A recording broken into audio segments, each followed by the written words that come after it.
여러분 종종 그 한일전 축구나 뭐 야구나 이제 스포츠 게임 할 때 있습니다. 그러면은 우리나라 그 서포터들 응원단들이 꼭 들고 서는 그 플랜카드가 뭡니까?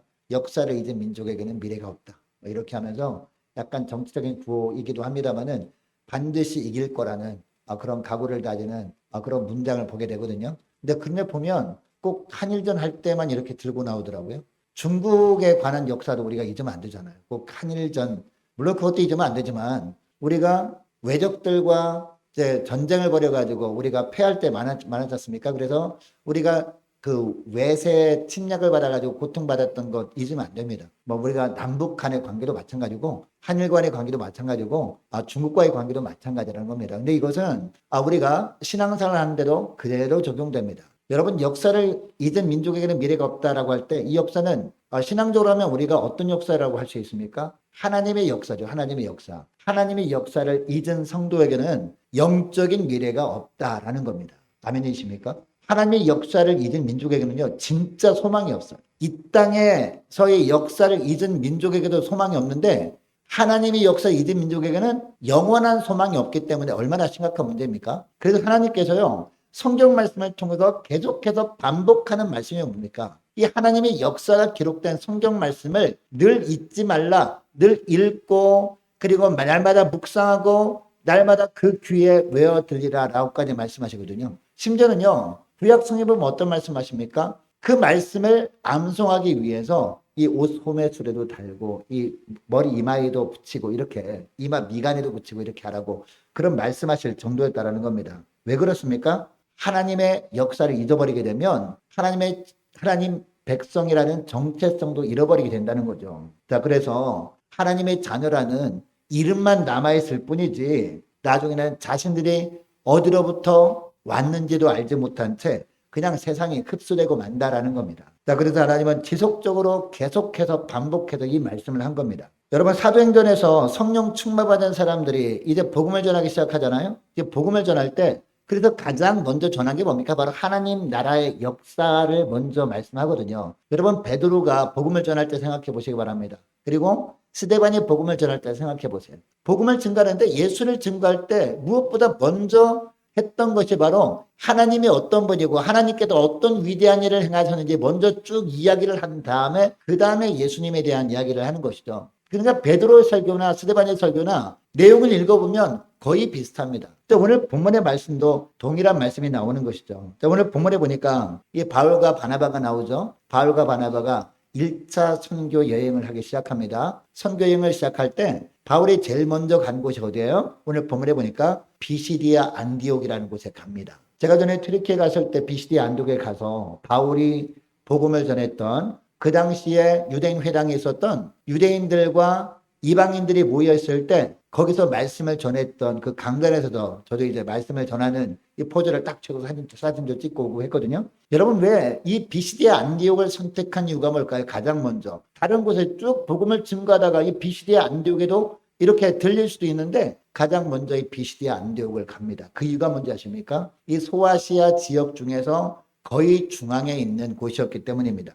여러분 그 당시에 이 소아시아 지역은요. 동쪽부터 서쪽까지 고속도로가 이렇게 만들어져 있었거든요. 오늘날의 고속도로 같은 도로는 아니지만 대로가 이렇게 만들어져 있단 말이에요. 여러분 모든 길은 로마로 통한다라는 말 들어보셨잖아요. 이 로마는요. 전 세계를 어떻게 정복하게 되느냐. 길을 닦았기 때문에 그 길을 통해서 정복했대요. 그래서 모든 길들이 다 로마로 통하도록 길을 닦으니까 이 전차가 갈 때 빨리 가서 이렇게 정복할 수 있었잖아요. 그래서 로마가 전 세계를 정복할 수 있었다라고 하는데 그 로마가 닦은 도로가 있었단 말이에요. 그 도로 이름이 비아 세바스테라는 도로예요. 비아라는 것은 도로라는 뜻이거든요. 세바스테 도로다 이런 뜻이에요. 자, 이 대로의 교차점에 있던 마을이 어떤 마을이었느냐? 도시가 바로 비시디아 안디옥이었던 거예요. 자, 그러니까 이 비시디아 안디옥에는 뭐가 발달했을까요? 당연히 상업이 발달했겠죠. 사람들이 여기 주로 들리니까 화장실도 가야 되고 그죠? 쉬었다 가기도 해야 되고 하니까 여기에 상업이 발달할 수밖에 없었던 것이죠. 그리고 수많은 사람들이 여기 들릴 수밖에 없었던 것이죠. 그러니까 이 바울은 어느 곳이에요?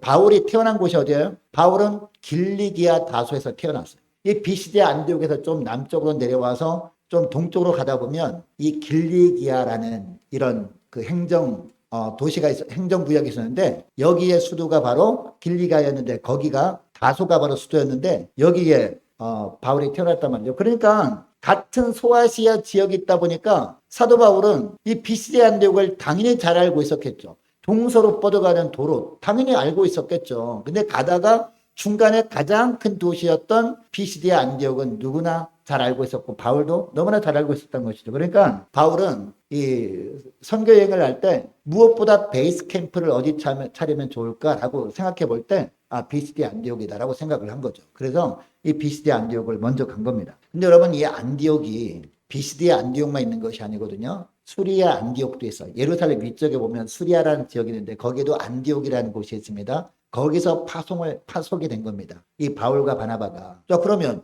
여기도 안디옥, 저기도 안디옥, 안디옥이란 말이 왜 이렇게 많이 나와라고 하잖아요. 여러분 안디옥이란 말은 우리가 오전에 살펴봤던 헬라 시대 때 네 개로 등분됐다고 했잖아요. 알렉산더 대왕이 죽은 후에 네 개로 등분됐는데 이 예루살렘 지역, 자 그러니까 가나안 땅과 애굽 땅은 톨레미 왕조가 지배했고, 그죠? 그리고 그 위에 수리아 지역과 소아시아 지역 그 지배했던 왕조는 바로 셀류커스 왕조라고 하거든요. 이 셀류커스 왕조가 이렇게 그 지배한 다음에 그 2대 왕 때 그 아버지 이름이 바로 안디옥이었대요. 그래서 아버지를 기리기 위해서 12개의 도시를 세우는데 전부 다 안디옥이라고 지었다는 것이죠. 여기도 안디옥, 저기도 안디옥, 여기도 안디옥. 그러니까 자기 아버지를 기리기 위해서 도시를 세웠으니까 얼마나 잘 세웠겠어요. 그죠? 근데 그 12개 도시 중에서 가장 번성했던 도시가 수리아 안디옥. 그리고 또 하나는 어디다? 비시디아 안디옥이었던 겁니다. 이해가 되시죠? 왜 안디옥을 했는지.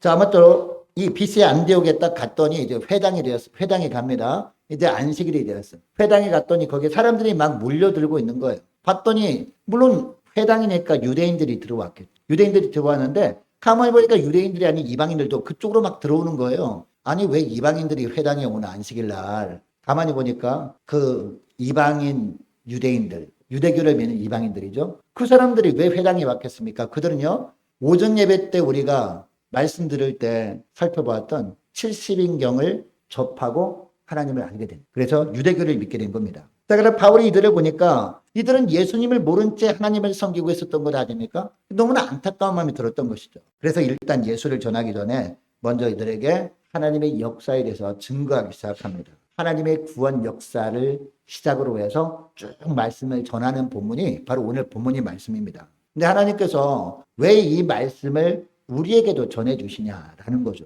이 하나님의 역사를 통해서 하나님이 어떤 하나님이심을 우리도 알아야 하기 때문에 이 말씀을 이 시간에 우리에게도 들려주시는가라는 겁니다.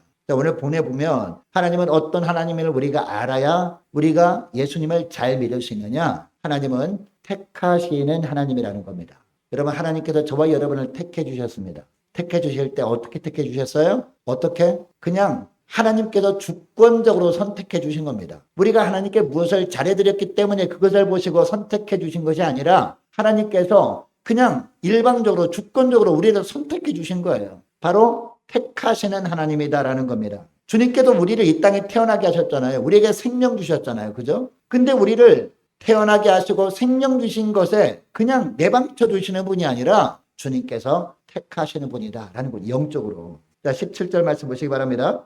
자, 17절 보니까 우리 조상들을 그 다음에 어떤 단어가 나와요? 택하시고 라는 단어가 나옵니다. 하나님의 주권이 강조된 표현이죠. 하나님께서는 이스라엘을 하나님의 백성으로 택한 이유가 뭐냐? 이스라엘이 하나님께 무언가를 잘 해드렸기 때문이 아니라는 겁니다. 왜 택해 주셨느냐? 하나님의 주권적으로 선택해 주셨는데 하나님은 그 기쁘신 뜻대로 이스라엘을 선택하셨다는 겁니다. 여러분 당시에 수많은 사람들이 있었습니다. 수많은 민족들이 있었어요. 수많은 사람들 중에서 하나님께서 선택해 주셨다는 것이 여러분 복 중에 복 아닙니까? 그죠? 어떤 선생님에게 선택받아서 이쁨 받는 것도 축복이긴 하지만 복 중에 복이 뭐예요? 우주 만물을 창조하시고 운행하시는 만왕의 왕 되신 하나님께서 택해 주셨다는 것이 진정한 복이라는 것이죠.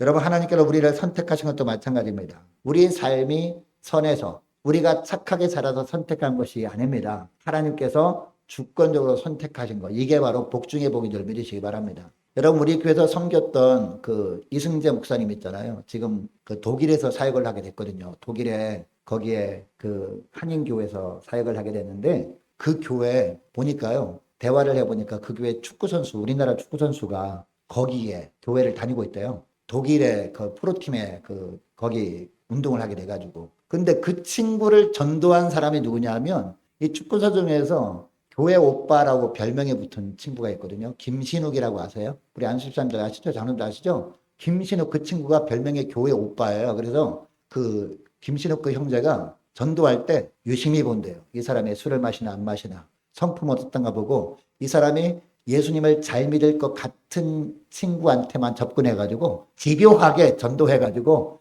예수를 믿을 수밖에 없도록 만든다는 거예요. 그래서 이제 그 이재성이라는 친구가 예수를 믿게 되었다고 하더라고요. 김신욱 그 친구가 전도해가지고. 그런데 우리 김신욱 그 친구는 뭐 그렇게도 정말 좋죠. 그죠? 예수 믿게 하면 좋은 거지 않습니까? 그 친구는 볼 때 정말 착해 보이고 선해 보이고 성격에 발라 보이고 이런 친구만 집중력 공략해가지고 예수 믿게 했지만 하나님의 선택은 아니라는 거죠. 하나님 볼 때는 착해 보이기 때문에 예수 믿게 하시는 것이 아니라 일방적으로 선택하신다는 거죠. 하나님의 주권적으로. 이게 은혜라는 겁니다. 그래서 보면 예수 믿는 사람을 보면 좀 못돼 보이는 사람들도 있잖아요. 어떻게 저런 사람을 하나님이 선택하실 수 있어? 라고 이렇게 생각할 수 있잖아요. 하나님 보실 때는 나도 그 사람보다 더 악한 것일 수 있는데 우리는 그렇게 보일 수 있죠. 하나님의 일방적인 선택이라는 겁니다. 이게 바로 은혜라는 거죠. 그죠? 이게 바로 복 중의 복이라는 겁니다. 그리고 둘째로 하나님께서는 어떤 하나님이시라는 겁니까? 단순히 선택하고 그냥 내버려 두면 안 되잖아요. 선택한 백성들을 어떻게 하시는 하나님이다? 인도하시는 하나님이라는 거죠. 여러분 인도가 뭡니까? 인도는 끄집어내는 걸 말하는 거죠. 네. 오늘 본문에 보세요. 13절 말씀이에요. 13절 보니까 큰 권능으로 그 다음에 어떤 단어가 나와요? 인도하여 내사라고 하고 있습니다. 특별히 어디에서 인도해 내셨다는 거예요? 애굽에서 인도해 내셨다라고 하고 있습니다. 여러분 이스라엘 백성들은 애굽 땅에서 400년 이상 동안 어떤 상태였습니까? 노예 상태였단 말이에요. 그러니까 완전히 노예 정신으로 쪄들어 있는 상태였단 말입니다. 이 정도로 오랜 세월 동안 피지배 민족으로 살았다면 여러분 민족성이 남아 있었겠습니까? 민족성이 남아 있지도 않았을 겁니다. 한 100년 정도만 이렇게 정복당하잖아요. 그러면은 자기들 민족성이 거의 없어진대요. 그래서 예를 들면 지금 그 스페인 있잖아요.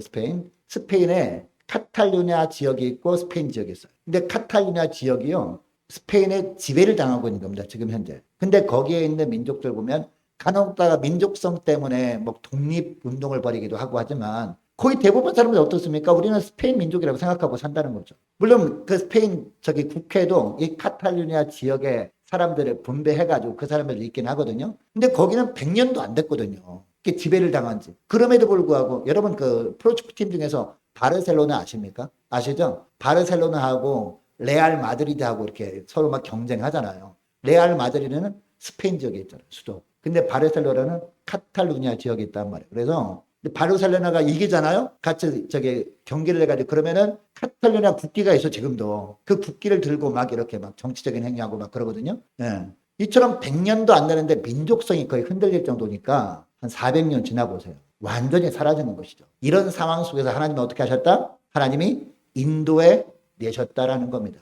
바로 이게 하나님이라는 겁니다. 여러분 애굽 땅에서 400년 이상 지내면서요. 이스라엘 백성들 대부분은 하나님의 응답을 경험해 보지도 못한 겁니다. 너무나 오래도록 하나님이 침묵만 하시는구나라고 여겼기 때문에 사람들은 어떤 생각을 했을까요? 하나님은 우리를 버리신 것이 아닐까? 이렇게 여겼을 거란 말입니다. 적과 꿀이 흐르는 땅으로 인도하시겠다는 하나님의 약속은 그냥 전설에 불과한 것 같다. 이렇게 여겼을 거란 말이에요. 여러분 우리가 믿는 하나님은 어떤 하나님이세요? 전능하신 하나님이십니다. 믿으십니까? 전능하신 하나님이라는 것은 어떤 뜻입니까? 불가능해 보이는 상황 속에서도 우리를 건져내고야 마시는 하나님이라는 뜻이에요. 이게 바로 인도하여 내사라는 의미인 줄 믿으시기 바랍니다. 그 하나님의 능력으로 백성들을 구해내시고 인도하시는 하나님이라는 겁니다. 여러분 우리 주님께서는 선한 목자 되십니다. 우리는 주님의 양들입니다. 양 100마리가 있어요. 한 마리 잃은 양이 생겼습니다. 여러분 잃은 양이라고 하는 것은 어떤 양이에요? 이제 그 양치기가 선한 목자가 이제 밤이 되면 양들을 다 끌고 양무리로 오잖아요. 이름을 불러가면서 양무리로 집어넣는단 말이죠. 근데 99마리 밖에 없는 거예요. 또다시 세보고 또다시 세번에 99마리밖에 없는 겁니다. 한 마리 잃은 양이. 그럼 어떻게 해요? 잃은 양을 찾아 나서죠. 찾아 나서서 잃은 양이 어디에 걸려서 돌불에 걸려서 넘어지고 깨지고 한 부분을 이제 들쳐고 와서 고치고 하는 선한 목자 이야기를 우리 잘 알지 않습니까? 그죠? 바로 이런 분이 하나님이라는 거. 선한 목자 되신다는 겁니다. 여러분 이스라엘 백성들이 이제 애굽에서 나왔습니다. 광야 생활할 때 몇 년 동안 40년 동안 광야 생활하잖아요. 광야 생활하는 동안에 여러분 평안한 삶이 계속됐나요? 고난만 계속됐단 말이에요. 대적들이 계속해서 공격해 오죠. 마실 물은 없죠. 먹을 것은 없죠. 입을 옷도 변변치 않죠. 이런 생활이 40년 동안 계속됐단 말입니다. 여러분 이때마다 하나님께서 어떻게 하십니까? 하나님의 손으로 인도해 주십니다. 그 인도해 주신 그 모습 가운데 뭐가 있습니까? 바로 홍해를 가르는 기적을 맛보게 되었죠. 그리고 마라의 쓴물이 단물로 바뀌어주는 기적도 보게 되었죠. 그죠? 그리고 또 어떤 기적이 있습니까? 발에 부르트지 않게 해주셔가지고 신발 40년 동안 갈아 신지 않아도 되도록 하셨다는 것이죠. 뿐만 아니라 의복도 헤어지지 않도록 해주셨잖아요. 먹을 것도 주시잖아요. 이 먹을 음식이 뭐입니까? 만나죠, 만나. 만나와 메추라기를 먹여주신 거죠. 반석에서 물이 나오게 하셔서 물을 풍성하게 공급받도록 해주셨다는 겁니다. 이것을 뭐라고 표현해요? 인도하여 내사. 이 단어에 다 포함되는 겁니다. 그야말로 광야의 험하고 위험한 길에서 사람이 자기 아들을 아는 같이 그 백성들을 안고 인도해 내셨다라고 하고 있습니다. 여러분 그러므로 이 이스라엘 백성들의 삶을 통해서 알 수 있는 사실이 무엇입니까? 하나님께서 우리를 택하셨잖아요. 일단 택하시면 하나님은 결코 그냥 내버려 두지 않으신다는 겁니다. 하나님이 인도하여 내신다라는 겁니다. 간혹 가다가 우리가 하나님이 함께 하심이 느껴지지 않아서 하나님을 등진 가운데 살 때 그랬지 않습니까? 근데 하나님께서 구원하신 백성이라면, 하나님의 택하신 백성이라면 하나님은 절대 포기하지 않으신다는 거죠. 지구 끝까지 가서 주님을 피해서 산다 할지라도 주님은 어떻게 해요? 결국 끝까지 쫓아가서 결국은 거기서 인도하여 내고야 마시는 하나님이다. 이 하나님이 바로 우리 하나님을 알 때 우리가 예수님을 더 잘 믿을 수 있는 것이죠. 그리고 셋째는 어떤 하나님이라고 하느냐? 18절 말씀입니다. 18절 말씀 보니까 어떤 하나님이라고 하고 있습니까? 인내하시는 하나님이다 라는 겁니다. 자, 18절 말씀 보세요. 광야에서 약 40년간 그들의 소행을 참으시고 라고 합니다. 여러분 우리는 인내심이 약할 때가 많아요. 그죠? 한 3번만 참으면 살인도 면한다고 하는데 우리 3번 못 참죠. 그죠? 1번, 2번만 잘못하면 그냥 혈기를 부리고 그럴 때가 참 많지 않습니까? 하지 못할 말을 해서 상처를 주고 이럴 때가 얼마나 많습니까? 처음에는 참죠. 아, 내가 이번만 참아야지. 또 2번 하면 못 참아요. 이게 바로 우리 본성인데 하나님은 어때요? 하나님은 길이 참으시는 하나님이다라는 겁니다. 여러분 이스라엘 백성들이 40년 광야 생활할 때 어땠습니까? 조금만 어려워도 어떻게 했어요? 불평하고 원망하고 짜증내고 모세를 찾아가 따지고 막 했잖아요. 아니 애굽에서 가만히 있으면 우리가 맛있는 거 먹기도 하고 마시기도 할 텐데 옷도 풍성하게 입을 텐데 왜 괜히 우리를 애굽으로 이끌어내가지고 이 고생을 하게 하면 안 되느냐. 누구한테요? 모세한테 달려가서 막 따졌단 말이에요. 근데 그게 모세한테 가서 불평한 것은 누구한테 불평한 거예요? 하나님께 불평한 거거든요. 하나님 그때마다 말씀하셨단 말입니다. 계속해서 불평할 때마다 하나님은요 인내하셨습니다. 참으셨습니다. 그리고 그때마다 음식 때문에 불평하면 음식 주시죠. 물 때문에 불평하면 물을 주셨죠. 그죠? 그리고 인도하는 것 때문에 불평하면 구름 기둥과 불 기둥으로 인도해 주잖아요. 계속해서 인내하시고 참고 하신 하나님이란 말입니다. 여러분 하나님은 우리도 마찬가지입니다. 우리 행위를 보면은요. 인간적으로 보면 지금 당장 하나님께서 우리를 소환하셔도 할 말이 없습니다. 소환이 뭡니까? 우리는 하나님 나라의 대사들입니다. 믿으십니까? 하나님 나라 대사들이에요. 대사들이 사고 치잖아요. 사고 치면 어떻게 해요? 소환하잖아요. 본국으로 소환되지 않습니까? 그죠? 우리도 마찬가지입니다. 우리가 하나님 나라의 대사들로서 하나님 보시기에 합당한 삶을 살자라면 오늘 밤에 소환하셔도 우리는 할 말이 없단 말이에요. 근데 어제 소환 안 당했잖아요. 감사하죠. 그죠? 오늘도 소환 안 하실 겁니다. 할렐루야. 소환 안 하실 뿐만 아니라 건강도 허락하실 거란 말입니다. 그 이유가 뭔지 아십니까? 하나님은 인내하시는 하나님이시기 때문에 이번 한 번만이야? 그 다음에 또 이제 실수하잖아요. 진짜 이번 한 번만이야? 그런다고요. 한 10번 하잖아요. 그러면은 정말 이번 한 번만이야? 그러잖아요. 우리가 옛날에 이제 그 아빠가 자녀한테 어떤 대화를 할 때 너 10살 때까지 이거 해야 돼? 이거 하면 안 돼? 이거 해야 되라고 하잖아요. 그러면은 10가지 셀 때 하나, 둘, 셋, 넷, 다섯, 여섯, 일곱, 여덟, 아홉, 열 합니까? 9가지 쓴 다음에 9반, 9반에 반에 반, 9반에 반에 반에 반 이렇게 하잖아요. 인내하시는 하나님이십니다. 믿으십니까? 우리는 간혹 오해할 때가 많아요. 하루하루 주어지는 시간들이 너무나 당연하게 생각되는 경우가 많은데 그렇지 않습니다. 하나님이 인내하시기 때문에 우리가 오늘을 살아가고 있는 거예요. 그리고 내일도 살아갈 수 있는 겁니다.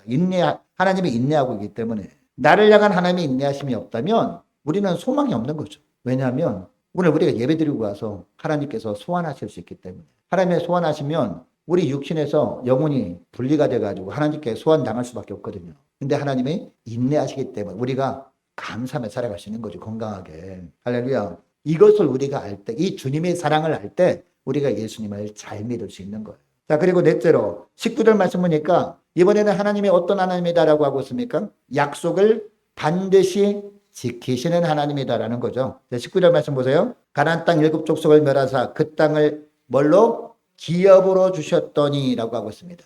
여러분, 가나안 땅, 젖과 꿀이 있는 땅을 주겠다라고 하는 것은요, 언제부터의 약속입니까? 아브라함 때부터 약속이거든요. 너무나 오랜 세월 동안 안 지켜지는 것처럼 보였어요. 그러다가 하나님께서 그 아브라함 후손들, 야곱 가족을 애굽으로 이주시키셨네. 근데 애굽으로 이주시키시는데 금방 돌아오게 하실 줄 알았더니 400년이 훌쩍 지나가 버렸어. 400년이 훌쩍 지나갈 때까지 기다리고 기다렸는데도 응답이 없었잖아요. 그래서 이제 어느 날 모세를 통해서 애굽에서 나오게 하십니다. 아, 금방 가겠구나. 왜냐하면 그 위쪽 이렇게 그 왕위대로로 가면 금방 가거든요. 자, 그런데 금방 도착하지 않게 하시고 광야에서 헤매게 하시는데 40년 동안 너무나 오랜 세월 동안 응답이 없으니까 응답이 없을 줄 알았어요. 자, 그런데 약속이 이루어졌습니까? 안 이루어졌습니까? 이루어졌다라는 겁니다. 그래서 오늘 본문에 쭉 이렇게 약속이 이루어진 다음에 가나안 땅에서 다윗의 후손들, 왕들 이야기를 계속하는 겁니다.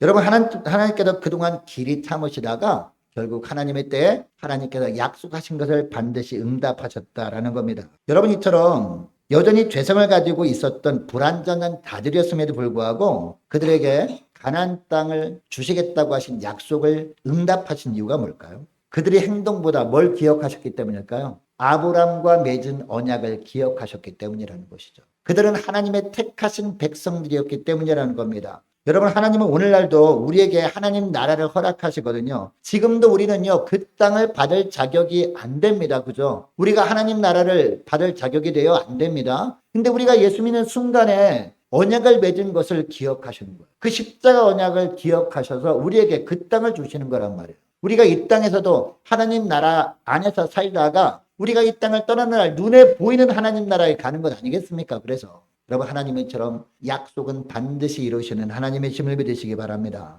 여러분, 이런 하나님 앞에서 그럼 우리는 어떤 삶을 살아야 되느냐? 20절, 22절 말씀에 보면 나오는데요. 특별히 22절 말씀 보니까 내가 이새의 아들부터 우리 같이 봅시다. 내가 이새의 아들 다윗을 만나니 어떤 사람? 내 마음에 맞는 사람이라 내 뜻을 다 이루리라 하시더니 라고 합니다. 여러분, 다윗에게 내 마음에 맞는 사람이다 라고 말씀하신 이유가 있어요. 그 이유가 뭔지 아십니까? 다윗이 착해서, 다윗이 충성해서, 다윗이 하나님 앞에 깨끗해서 그럴까요? 그동안 그렇게 안 것 같아요. 그죠? 다윗이 하나님 앞에서 정말 정직하게 살아서 하나님께서 다윗을 내 마음에 맞는 사람이다라고 한 것 같아요. 우리가 그렇게 주로 많이 알지 않습니까? 그래도 사울보다는 낫잖아, 다윗이. 근데 여러분, 하나님 보실 때 작은 죄가 있고 큰 죄가 있어요? 하나님 보실 때는 다 똑같아. 우리가 볼 때는 저 사람은 엄청나게 큰 죄인이야. 이 사람은 쬐끄만 죄인이야. 사람들 볼 때나 이렇게 큰 죄, 작은 죄 있지. 하나님 보실 때 다 똑같습니다. 하늘에서 바라보면 큰 사람, 작은 사람 다 똑같아요. 아파트 사는 사람, 빌라 사는 사람 다 똑같아요. 모습이. 하늘에서 바라보면. 자, 그렇다면 이 이유가 뭘까요? 다윗은 바로 예수 그리스도를 상징하는 인물이기 때문이에요. 믿으십니까? 그래서 바로 예수님 얘기하잖아요. 다윗 얘기한 다음에 다윗의 자손 예수님 얘기를 쭉 합니다. 다윗을 이렇게 부른 이유는 다윗이 바로 예수 그리스도를 예표하는 인물이기 때문이라는 겁니다. 여러분, 우리가 정말 믿음 있는 사람이라면 우리도 어떤 삶을 살길 원해요? 하나님께서 우리를 바라보시면서도 내 마음에 맞는 사람이구나 라고 불러주시면 참 좋겠다라는 마음들이 내 있잖아요. 그죠? 있습니까? 없습니까? 있죠. 당연히 있죠. 그런데 우리 힘으로 되나요? 우리가 노력한다고 되나요? 안 된다라는 게 문제 아닙니까? 그러면 언제 하나님께서 우리를 바라보시면서 내 마음에 맞는 사람이라 라고 불러주시느냐라는 거죠. 우리가 예수 믿는 사람이라면 내 안에 나의 능력은 사라지고요. 내 안에 함께 계시는 주님의 능력으로 충만하게 되어지는 겁니다. 내 안에 나는 죽고 오직 예수로만 사는 그런 삶을 살아가는 겁니다. 이런 삶을 살 때 주님께서 내 마음에 맞는 사람이구나 라고 불러주시면서 우리에게 성령의 능력을 주시는 거예요. 성령의 능력으로 우리가 살아갈 때 주님께서 이처럼 다시 날마다 불러주시면서 주님께서 영광 받아주시는 겁니다. 이것이 바로 27절에 30절까지 말씀이에요. 자, 특별히 이게 30절 말씀 맨 마지막 부분 보세요. 하나님이 죽은 자 가운데서 그를 살리시니라 라고 하고 있습니다. 여러분, 그는 누구예요? 예수님, 그죠? 예수님을 죽은 자 가운데서 하나님께서 살리셨다는 겁니다. 예수님이 부활하신 거죠, 그죠? 여러분이 구절에서 하나님이 죽은 자 가운데서 그를 살리신지라 라는 말씀을 집중해서 봤으면 좋겠는데, 여기서 죽은 자들 중에 누가 포함돼요? 하나님의 죽은 자 가운데서 그를 살리신지라 라고 할 때, 이 죽은 자들 중에 누가 포함돼요? 저와 여러분도 포함되는 줄 믿으시기 바랍니다. 우리는 영적으로 이미 죽은 자들 아닙니까? 에베소서 2장 말씀 보세요. 영적으로 이미 죽었던 자들이거든요. 그러나 우리가 예수님을 의지함으로 말미암아 예수님께서 부활하실 때 함께 다시 살아나게 되어진다라는 것을 알려주는 겁니다. 이것을 사도 바울이 비시디 안디옥에서 회당에서 거기에 모인 유대인들에게 그리고 유대교로 개종한 이방인들에게 말씀을 증가하는 거예요. 이제는 내가 산 것이 아니고 내 안에 예수 그리스도 사신 삶을 살아가므로 주님께서 비로소 내 마음에 맞는 사람이구나라고 불러주신다는 거죠. 여러분, 하나님의 역사를 잊은 성도에게 미래가 있다 없다? 없다라고 말씀드렸습니다. 서두에 이것을 기억하시고 하나님의 역사가 기록된 성경 말씀을 더 사랑할 수 있기를 축복합니다. 예배 시간마다 이 하나님의 역사에 대한 말씀을 전하고 또 전하고 하면 똑같은 말씀을 또 하고 또 하고 내 힘들다 지겹다 이렇게 말씀하지 마시고 다시 한번 새롭게 그 하나님의 역사를 기록한 성경 말씀을 근거로 해서 말씀을 전할 때마다 하나님이 이런 분이지 맞지 확실하지 내가 확신해 이렇게 하면서 살아갈 수 있기를 축복합니다. 그렇게 살아갈 때 우리 주님께서 날마다 예수 그리스도의 의를 우리에게 옷 입혀 주시는 겁니다. 그렇게 될 때 성령의 능력으로 내 안에 나는 사라지고 내 안에 예수만 살게 되는 겁니다. 그렇게 될 때 우리 주님께서 뭐라고 불러주신다? 내 마음에 맞는 사람이다 라고 다윗에게만 불러주시는 것이 아니라 저와 여러분에게 불러주신 줄 믿습니다. 우리가 착하기 때문에 그렇게 불러주시는 것이 아니라는 겁니다. 내 안에 오직 주님이 사시는 삶을 살아갈 때 그 모습을 보시고 내 마음에 꼭 맞는 사람이다 이렇게 불러주신다는 겁니다. 여러분 이것을 기억하시고 날마다 주의 은혜 가운데 살아가시는 저와 여러분 되시기를 축복합니다. 나의 선함, 나의 의로움 이걸 보시고 우리 주님께서 우리를 내 마음에 맞는 사람을 불러주시는 것이 아니라 내 안에 나는 죽고 오직 예수로만 살아갈 때 오직 주님께서 이처럼 불러주신다는 걸 기억하고요. 그 주님만을 증거하며 더욱더 하나님의 역사가 기록된 이 말씀을 더 사랑하며 살아갈 수 있기를 축복합니다. 기도하겠습니다. 하나님 아버지 감사합니다. 이 땅에 속한 삶들도 역사를 잊은 민족에게 미래가 없다고 하는 것처럼 예수 믿어 하나님 나라 백성이 된 저희들도 하나님의 역사를 잊으면 영적인 미래가 암울할 수밖에 없음을 깨닫게 하심을 감사드립니다. 이것 때문에 사도 바울이 1차 선교 여행 때부터 소아시아 지역 중심 지역인 비시디아 안디옥에서 유대인들과 이방인들에게 예수 그리스도의 복음을 전하기 전에 먼저 하나님의 역사를 전했던 말씀을 이 시간 저들에게도 주심으로 하나님이 어떤 하나님이신지 다시 한번 알게 하심을 감사드립니다. 하나님께서는 우리를 주님의 주권으로 선택하신 분이시고 또 선택한 주의 백성들을 반드시 인도해 내시는 분이시고 또한 어떠한 죄악이 있어도 오래 참으시는 주님이시고 또 한 번 하신 약속은 반드시 지키시는 하나님이시라는 것을 날마다 말씀을 통해서 확신하고 다시 기억하며 이 놀라운 은혜를 베푸시는 하나님 앞에서 늘 예수 그리스도의 의를 덧입고 오직 주님의 능력에 붙들려 살아감으로 말미암아 하나님의 마음에 맞는 자로 살아가는 저희를 될 수 있도록 은총 내려 주옵소서. 감사드리오며 우리 주 예수님의 이름으로 기도합니다. 아멘.